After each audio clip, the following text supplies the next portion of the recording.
Welcome back, boys. Today we're checking out the coming population crash. This video got over 500,000 views. Really well liked. Let's check it out.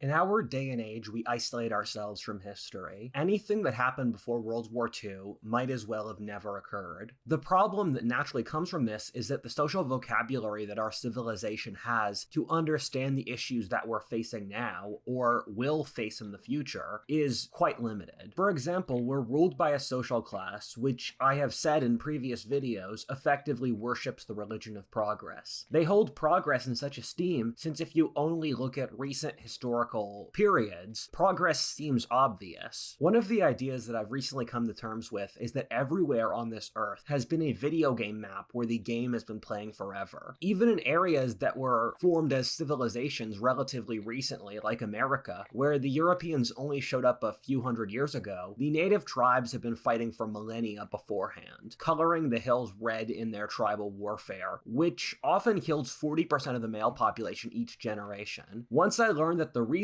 birds sing is to announce their presence to mates and to mark their territory against competitors, the world suddenly seemed really different. The thing is that once you get earlier in time than our current modern era, you find vast population collapses are pretty common. Even if you just go back to the 17th century, which isn't that far by historic standards, some historians think the world's population collapsed by 1/3. The known world's population crashed by half in the 14th or 6th centuries. You find that the world's population crashing by 1/3 happens pretty frequently over history, or realistically roughly every 300 years. You can find even more horrible examples from time if you want to scroll through history, like the Native Americans losing 90% of their population to European colonialism, or the genocide of 90% of the native population of Northern Europe during the Aryan conquests 4,000 years ago. I've been wanting to make a video on the history of population collapse for a very long time now.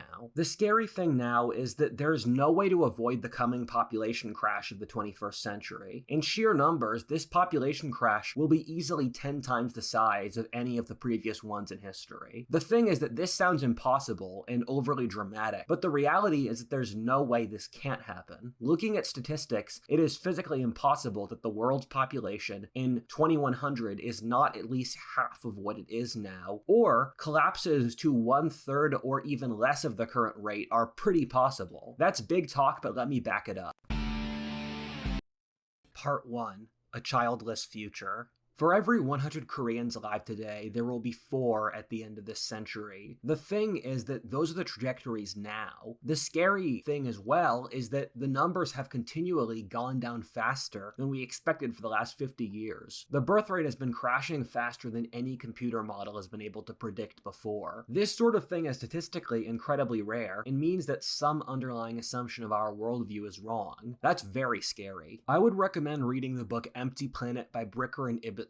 It covers the entire world and what their population collapse is looking like. The scary thing is that this trend is hitting every single population in the world, and as said before, is occurring obscenely quickly. For example, just 15 years ago, almost all countries in the world had sustainable birth rates, including America. Now almost no countries, including in places like India, Latin America, Southeast Asia, or the Middle East, have stable birth rates. The only large place with a replaceable birth rate is Africa at this point. The other thing is that these numbers are going down so quickly, even in the poorest African countries, that I expect in 15 years, at the current levels, no countries in the world will have stable birth rates. The other horrifying thing is these numbers aren't stabilizing anywhere. In the countries where they're lowest, like Confucian East Asia, they just keep on crashing continuously. In Korea or China, they're currently at a quarter of what sustainable rates would be. These statistics result in absurd situations. For example, last year, the nation of Ethiopia had nearly as many babies born as the entire European Union combined. 20 years down the road, what kind of What?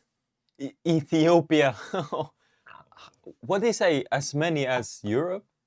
born as the entire European Union combined? 20 years Bro. Yeah, like, how is this not a more discussed issue? Like, this should be like top #1 priority if you want your people, your nation to continue. What? down the road, what kind of world does that create? The shocking thing as well is that this is an issue that the major governments of the developed world haven't really been able to recognize at all. Like, it's absolutely... I hear whispers now, but it's like, it's nothing compared to what it's supposed to be.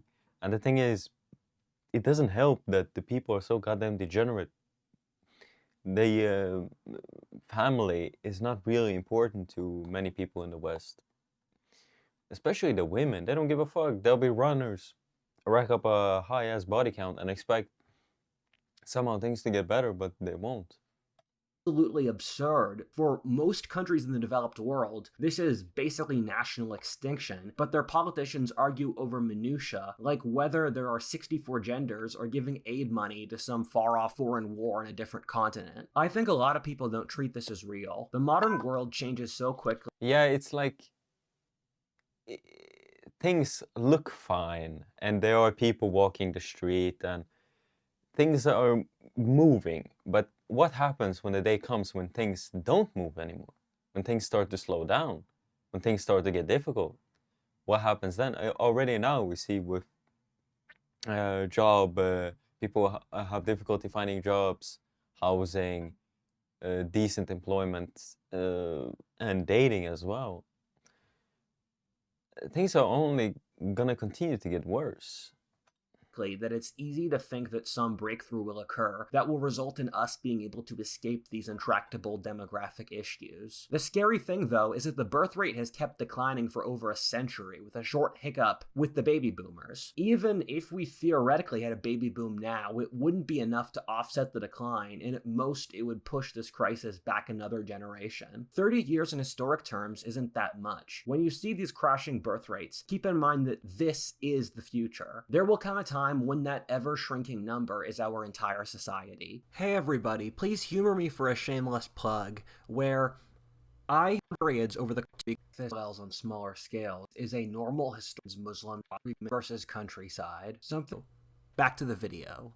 Part 2. Cities versus countryside. Something like this has never happened at this scale before in human history. Although there have been parallels on smaller scales, I've talked about this in many previous videos, and notably the one about decadence. Decadence is a normal historic process that occurs in every major civilization, whether the Greeks, Romans, Indians, Muslims, Chinese, or 18th century Europe. Authors since the Bible or Herodotus have been writing about decadence. It involves the breakdown of shared values, intellectual honesty, ability to fight, unity between the classes, or the society's ability to function on any given level. Decadence is caused by societies becoming so wealthy that people don't need to struggle to improve themselves so the society grows weak. Crashes in birth rates are a universal symptom of decadence. When Will Durant, one of the greatest historians ever, was asked what was the thing that killed the Greeks or Romans, he said it was a collapsing birth rate. Islam 1,000 years ago was a secular, urban, scientific society, and then those people had no kids. The Turkish barbarians and religious fundamentalists succeeded in Islam, and Islam has been incredibly religious for the 1,000 years since as a reaction against this. Emperor Augustus's Rome was panicking as the Roman elite weren't breeding, as the government created policies to encourage the birth rate. In 19th century France, the first people in Europe to secularize, they saw their birth rate crash, which resulted in the British and the Germans outcompeting them over the next century. My researcher a couple years ago did a project in the factors which promulgate in having a stable birth rate. He found that it was predicted by two things. Every society with these two factors will have a stable birth rate, and any society that does not have them won't. If a society is rural and religious, it will have a stable birth rate. If it's secular or urban, it won't. The thing is, every rural society in history is religious and every urban society is secular. So really we're looking at the same factor. A rural society will survive while urban ones won't. This is a pattern which has followed for all of history. In the ancient or medieval worlds, the cities couldn't reproduce while the countryside did. For example, the cities of Italy in the 1st century BC were majority Middle Eastern ancestry, while the countryside was ethnically Italian. Modern Italians have almost no Middle Eastern ancestry since the cities didn't reproduce. Constantinople, once it became a city-state that lost its hinterland with the Byzantine Empire, really fell apart as a society, since even in the Middle Ages, a city city was a demographic sink, which was dependent upon the countryside to reproduce. This also holds for religion. Greco-Roman civilization was one of the most agnostic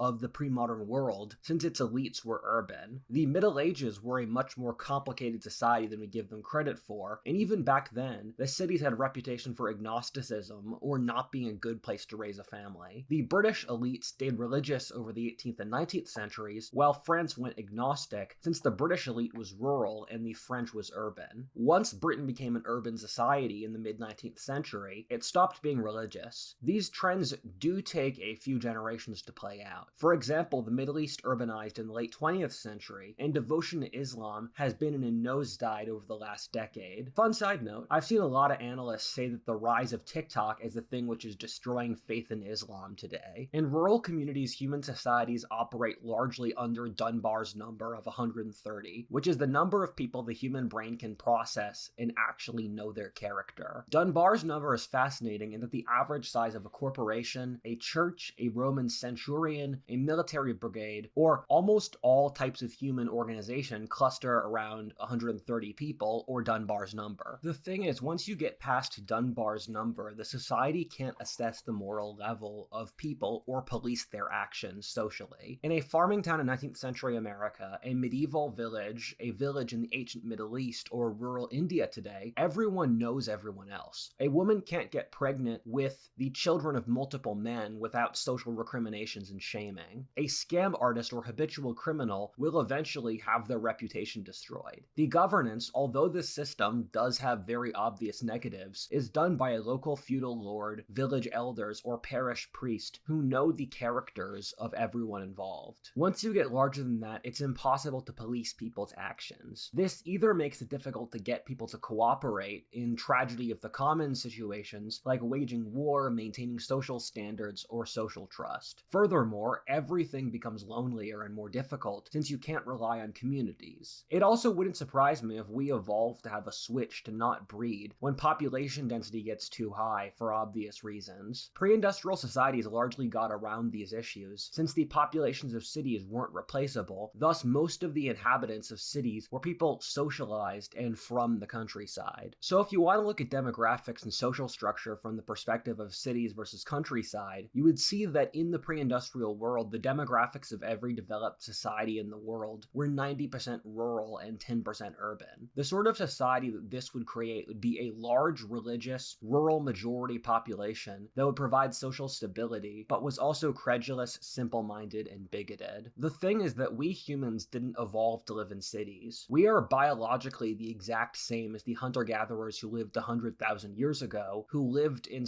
intact small tribal communities where they would probably never see more than 300 people in their whole lives. Majority urban societies are incredibly recent, with the first ever being Britain in 1850. This is also why social study after social study keeps on finding that the strength of social bonds and community are so important to health and happiness. When humans were evolving, if you weren't part of a good tribe, you'd just die, so our brains exist to prioritize community. Then, over the pre-industrial world, you had the 10% who lived in cities and were generating new ideas. This 10% in certain societies were able to create more agnostic social structures as they had disproportionate power. This would be especially true in societies where the farmers lived inside the town and worked in the fields outside town. That would explain the free thinking of city-state cultures like ancient Greece or the Italian Renaissance, where the farmers were also town dwellers, thus blurring the lines between city and countryside. As well as this, in societies where there was a centralized urban elite like the European Enlightenment, Sung China, or the Islamic Golden Age, you saw similar results. These would be aberrations against the norm of stable religious conservatism, where the rural 90% would dominate the culture. This 90% would create a general level of social stability so that the periodic rebellions of the urban 10% wouldn't destroy the culture. On the other hand, the demographics of the industrial world are largely 90% urban and 10% rural, or ironically the direct inversion of agrarian pre-industrial demographic norms. Yeah, there's many people that, met people that grew up in rural places, and they go to the cities because that's where the opportunities are, that's where the jobs are, that's where everything is, right? So there's many people that move from rural to urban because that's where everything is. So unless we want that to change, we need to give more opportunities, or like spread it around, you know?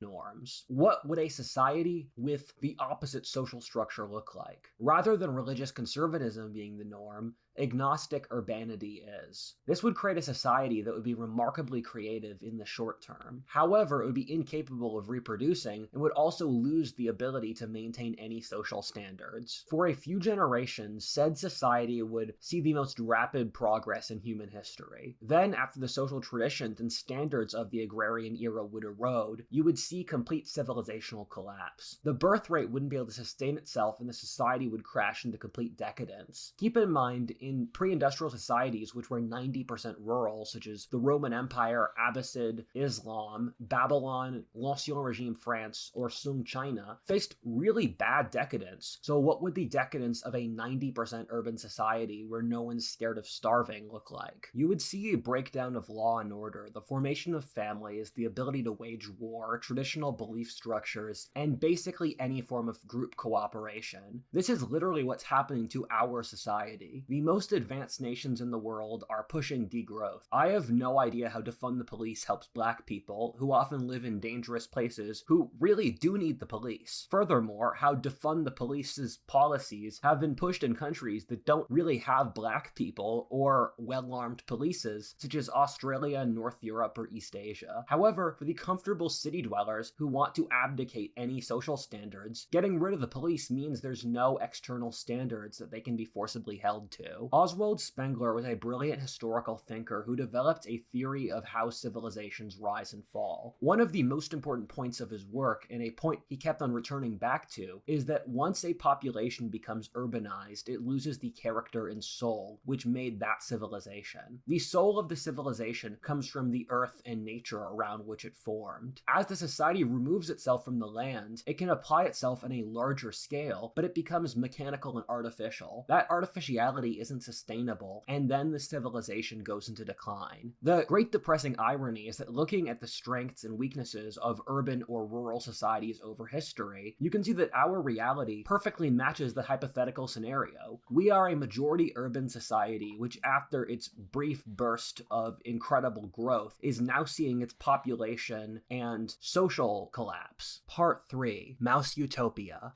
I'm going to keep this section short. We've seen this one.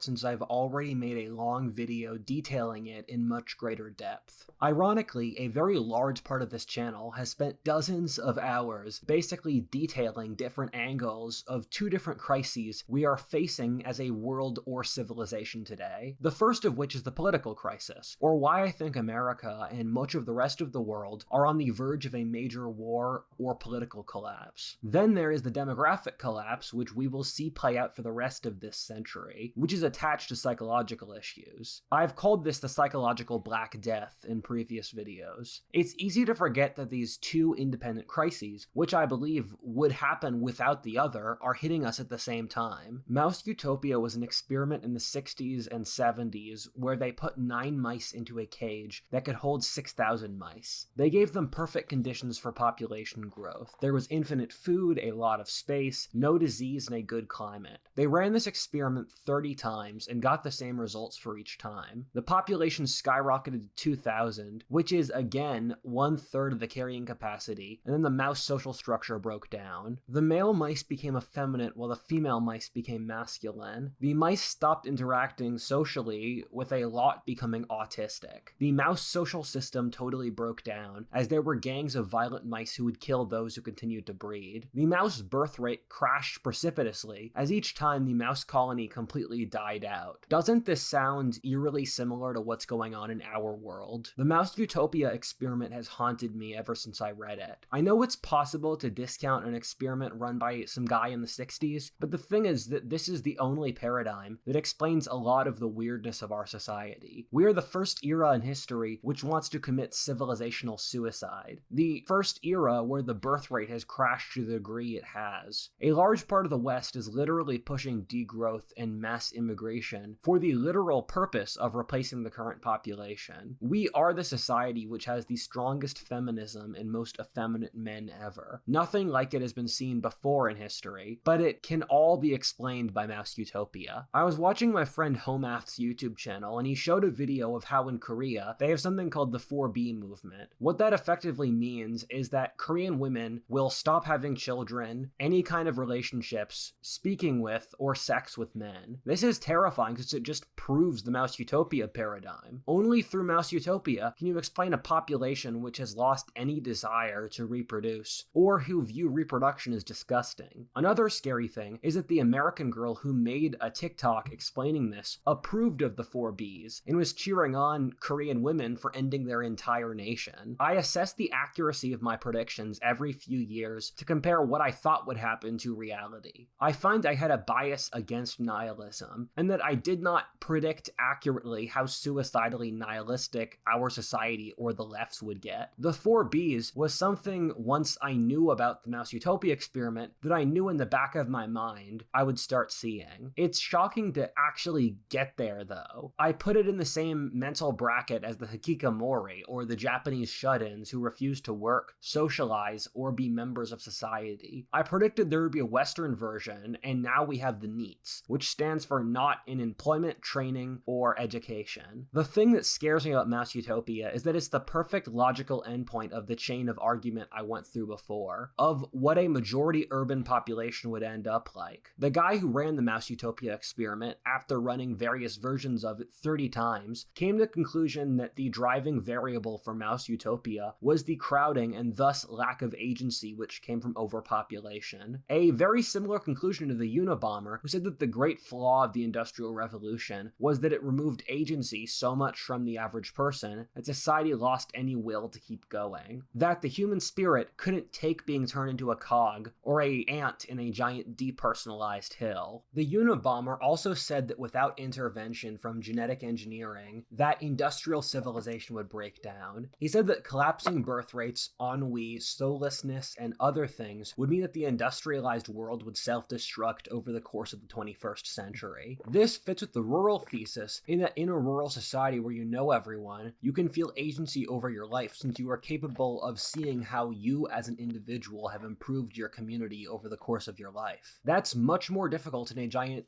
depersonalized bureaucracy. The thing that scares me about this is it's yet another logical argument that comes from a different direction that says basically the same thing as the Mouse Utopia or decadence argument, that the industrial urban nature of modern civilization creates a lack of social standards or cultural unity which results in demographic collapse. The thing is, we can't ignore this anymore as the birth rate keeps on plummeting to lower and lower levels. Part 4. What does this all mean?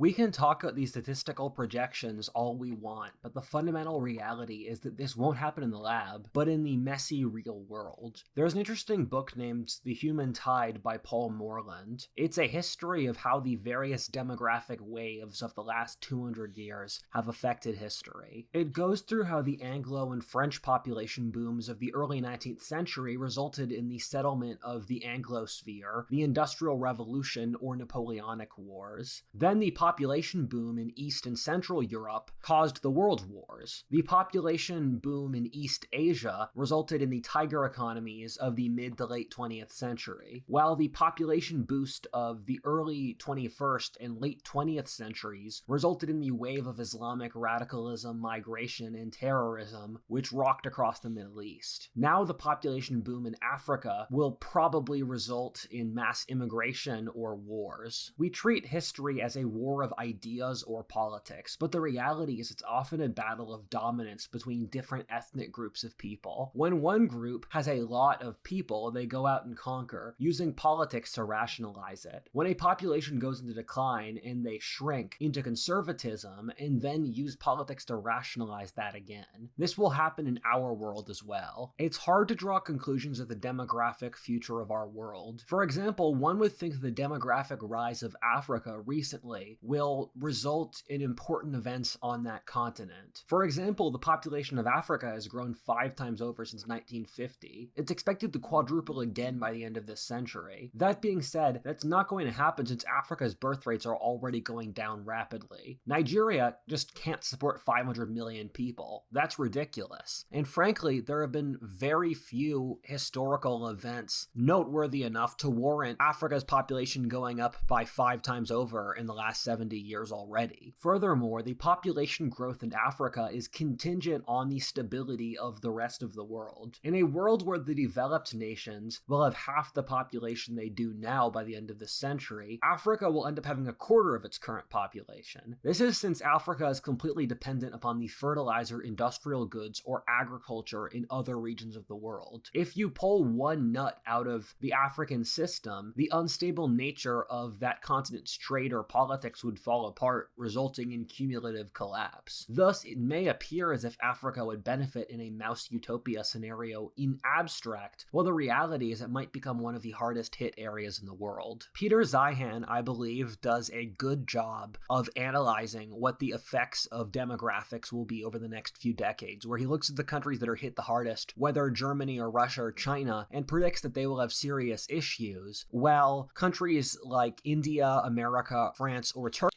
I just have to say, there's so much information in this video that I probably won't remember a lot of it. Turkey, who have I hope you guys learned something new.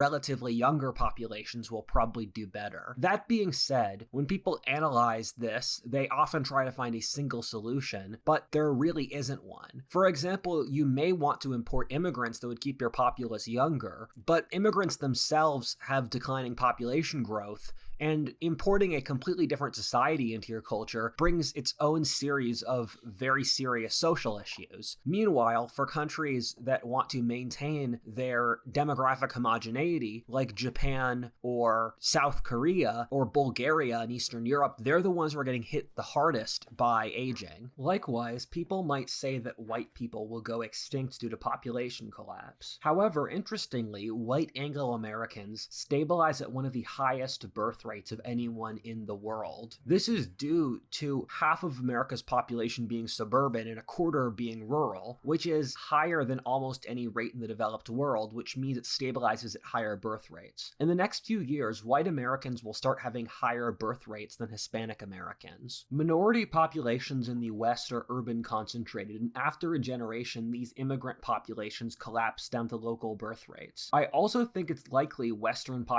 Yeah, I mean, even my family did this. We immigrated to, we came to a city, right?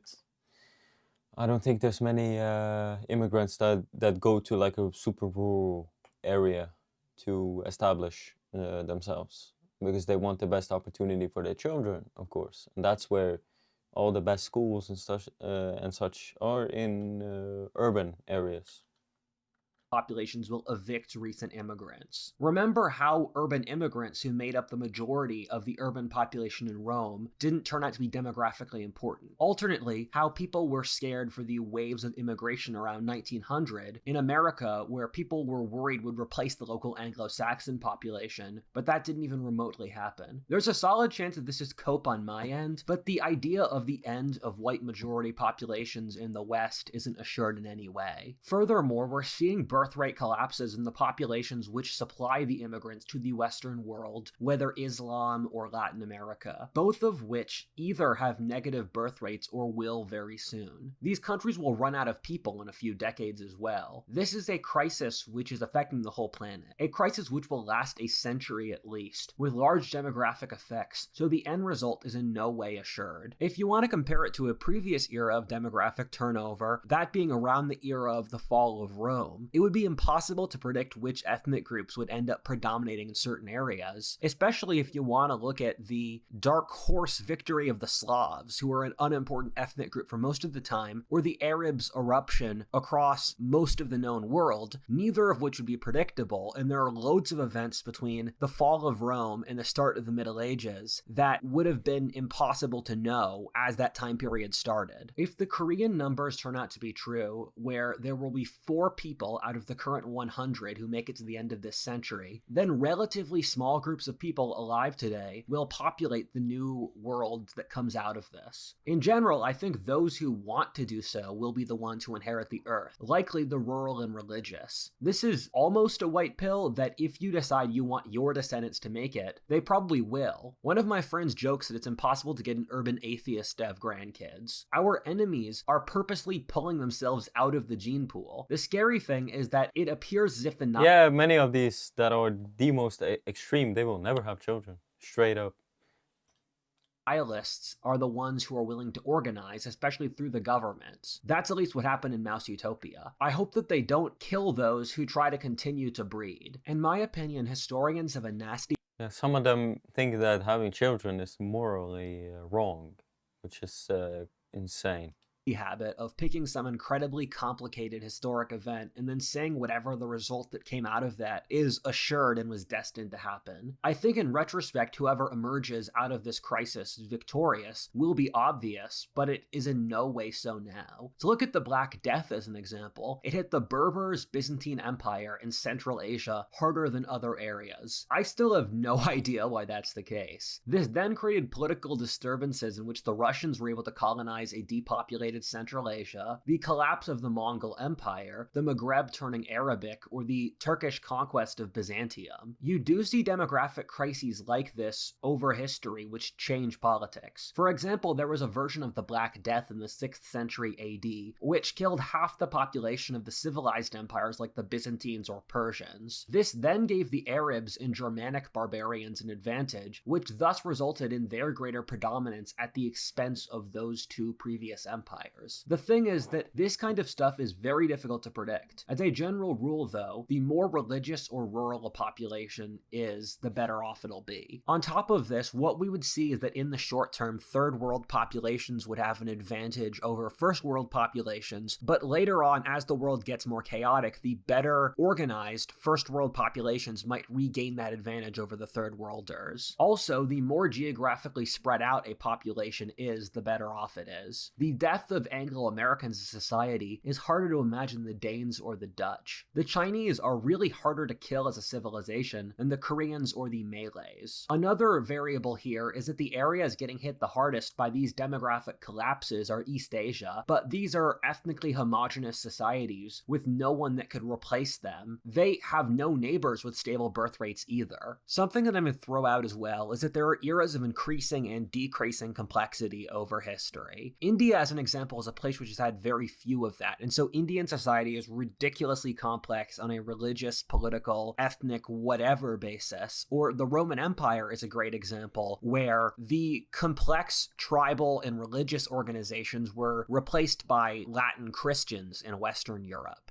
But then the fall of Rome was an era of increasing complexity, in that the French or the Spanish became separate ethnicities. And this time period will be, firstly, a period of removing complexity, where you could see lots of small nations like the Balkans or the Dutch or various Central Asian groups just go extinct. But as society falls apart, you would see breakdowns afterwards. For example, depending on how big this crisis could be, it wouldn't be impossible to see America split up into different ethnic groups, with Californians or Texans becoming distinct, or seeing Australia develop off in its own completely new direction. And I think a major thing that would happen here is the development of new religions and ideologies. As in this world of great suffering, people would need to have some kind of worldview to explain what was happening, and the modern world has none of the intellectual tools to deal with a demographic crisis of this scale, because modernity is predicated upon continuous growth. And so you could see new religions or philosophies divide up the world. Part 5. Secular Cycles. Something I've spoken about in many previous videos about how historically every 250 years the world goes through a major global crisis which breaks the previous social structure. The latest version of this was what we call the era of revolutions, which is the Taiping Rebellion, French Revolution, 1848, and others. Before that was the Wars of Religion in the 1600s, the Black Death, and you can trace it back thousands of years as far as we have records, with a global crisis every 250 years, happening like clockwork. I won't cover this theory in as much detail here as I have in other videos since I've already explained large parts of it. Basically, once inequality gets high enough and normal wages get low enough, you've removed any incentive for social cooperation. What eras of peace and stability result in, naturally, is growing population inequality, which through its own strengths results in the collapse of its system. This then results in society spiraling into civil war, external wars, plague, famine, inflation, and other nasty things. All the variables we use to predict these crises have been blaring off right now. We have computer models which predict these kinds of crises dozens of times to the exact years they took place in, based off the variables I mentioned before, such as average wages, income inequality, and competition for good jobs. And these computer models have been saying for 15 years that the 2020s will have a crisis like this. The thing is that for a lot of these crises, it's normal for the population to crash. For example, in the crisis of the 17th century, the world's population crashed by a quarter, and crashed by half in the 14th century. This is since these crises result in the population growing so high that wages go into decline and there isn't enough to go around for everyone. Thus, you see wars, plagues, and famine lower the population until it reaches a stable level so that you can have another period of growth. I've spoken about this in numerous previous videos, notably this one, about how I believe this is the story of our era. The question I ask in addition to this is, with industrialization and mouse utopia, will the stabilization be worse this time? In physics, for every reaction, there is an equal counter-reaction. Thus, it's feasible to see that we could have a much worse stabilization since the world's population has gone up 10 times over the last 200 years. If our rise was this rapid, could our crash be much greater as well? Something that happened with the invention of agriculture that we found from archaeological records is populations would rapidly skyrocket and then crash and then skyrocket again because the world was still evolving to the agricultural revolution. Whether or not this will happen to us, I really don't know. Who knows what this new world might be like socially or politically? I mean, that's a big purpose of this channel, to tease out potential directions it might take. Just one example is it's hard to imagine democracy surviving an aging population. This is since a small population of young people will have the military force and produce everything. The majority elderly population will vote to take their stuff, which would result in young people mutinying, maybe making a military dictatorship to maintain the dominance of force. Another trend I see happening is decline in technological progress. It's impossible for a population in decline to continue to have technological progress. And the easiest example of this is Europe, which for the 500 years before the World Wars experienced incredible technological progress, but then as Europe's population went into decline after the World Wars, Europe's technological progress just stopped. And maybe with us discovering technologies like genetic engineering or AI, we need to have that technological decline so that we don't destroy the world order. Whether or not you believe in climate change, if climate change is true, and I don't really know if it is, then the world's population halving is an end to that issue, although in a brutal way. The great lesson of the 20th century was that the West had spent Gotta look at the positives. centuries trying to make itself more civilized and humane, but then it descended into complete barbarity, committing horrifying atrocities. And our society puts up this front of being very caring and humane, but there's really nothing backing it up. There's no religion, there's no...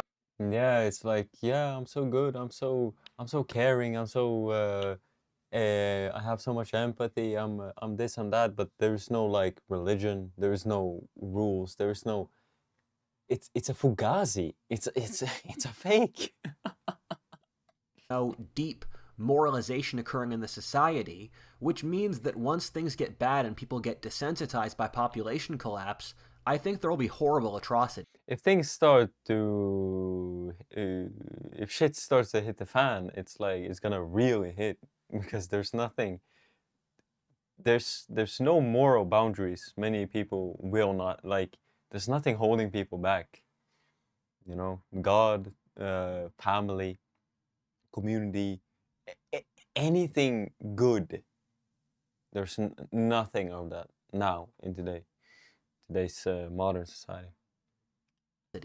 I was thinking about what kind of ideology you would use to rationalize Mouse Utopia, and wokeness is a great example, where it supports the destruction of the society in support. What is it even about anymore, other than just destroying what is left, like just destroying society? Like, what does this stand for anymore? Of free riding, because it's pushed by people who don't have children, so they don't have an incentive to push the culture onwards. However, as the birth rate crashes and we have to rebuild the world and the populations, These people will die out immediately. And for anybody living out in rural places, shout out to you. I actually want to move and get away from the city, like really bad. I wish I could do that, but unfortunately I can't right now. But in the future, I hope. Yeah, I see all the degeneracy and all the problems. They're like urban. You go to a more like, I mean, internet does its thing, but you go to like a smaller village or like more rural area, and the people are suddenly like normal. Like there is no like crazy stuff happening. It's just like nice, quiet, peaceful. And I think more and more people are being drawn to that, especially like for example me. I want to get away from all this. Like this shit's not for me. I'm just a simple man. That's all I am. Simple man. I think that we will see the development of new ideologies and religions to explain what's going on and push good values, and I think that the next century will be a religious golden age for this reason. Around 70,000 years ago, the human population was cut down to a bottleneck of around 6,000 people across the whole world. And this is part of the reason why humans have some of the lowest degree of genetic diversity of any mammal species. But the thing that came with this bottleneck was the cognitive revolution, where humans suddenly gained the ability to think in abstract concepts, have religion, have technology, and that sort of thing. And I do wonder, especially with genetic engineering and the world's population collapsing by so much, will this crisis create the potential for another genetic breakthrough for humanity? Perhaps we'll evolve new psychological abilities as a species. Yeah, maybe most of the people, when we get out of this crisis, maybe most of the people left are gonna be far more like rational and self-awareness, rationality, ability to self-analyze, right? Because I meet a lot of people, it seems like they just go on autopilot 24/7. They never like wake up and look around. They never do that. So maybe this will bring some more of these people around. Through genetic engineering that we couldn't have before. Alternately, family values and religion would have to return as maintaining the birth rate becomes the most important issue in society. On top of this, the religious and rural would inherit the earth since they would be the ones who have children. Imagine 100 different changes like this, most of which I cannot predict. The greatest genius of the early 20th century in no way could have predicted all the changes that would occur over the course of that century. All of this leads to a very different world from it's impossible, or like we can see like the general direction things are going towards, but it's impossible to know exactly the details of what is going to be. Where we are today. What would a world where the descendants of the rural and religious populate the earth even look like? I wonder if it would be a new dark age, much like the religious fanatics and barbarians inherited the earth after the fall of Rome or the Bronze Age collapse. There's an interesting book that I talked about in the Mouse Utopia video called Fitzpatrick's War. Fitzpatrick's War itself is a science fiction novel set in the 25th century about the rise of an American Alexander the Great. However, it has a fascinating backstory, which is that over the course of the 21st century, and this book was written around 1990, the world's population goes up to 11 billion and then crashes down to a billion by the end of the 21st century. And this occurs due to population collapse, due to major diseases, breakdowns in supply chain, and what occurs is that religious fundamentalist rednecks fight a civil war in America against inner city gangs and then burn the cities down, while the Muslims colonize Europe and the Chinese colonize East Asia.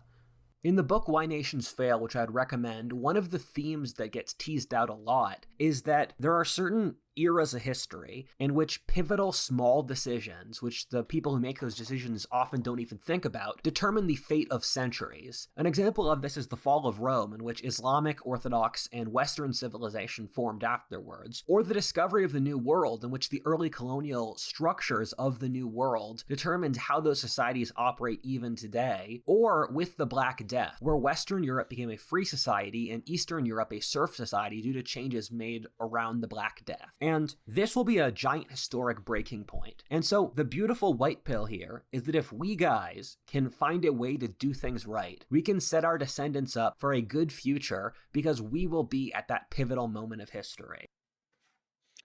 Great. My father just walked the Camino across the entire length of northern Spain. He said many villages and towns had no one below the age of 40. You could go days without seeing a child. The crash is here. Hope I read that right. Animals don't do well in captivity. Humans are no different. We're slaves.